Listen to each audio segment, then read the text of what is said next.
Basahin natin, Revelation 21 verse 2. Ready, go. I saw the holy city, the new Jerusalem, coming down out of heaven from God, prepared as a bride, beautifully dressed for her husband. At sa chapter 22, verse 17, last verse, let us read it. Ready, go? The Spirit and the bride say, come.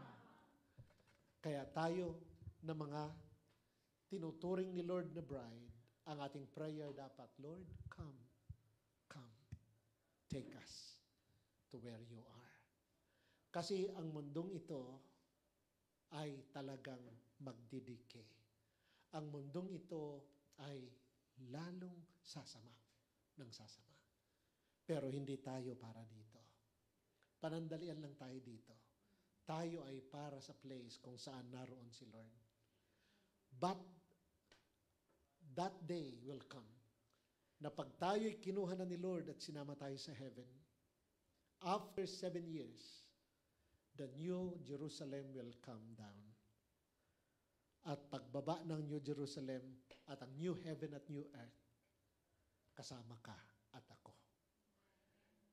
Kaya, bagamat ang mundong ito ay pabulok ng pabulok, pasama ng pasama, pero merong new din na bababa. Pero ang nais muna ni Lord, i-rescue tayo from here and bring us to where He is.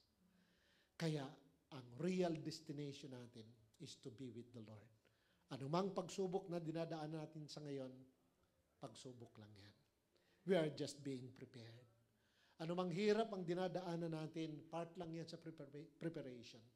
The day will come, the groom will come and bring us to where He is. And He loves us so much, He cares for us.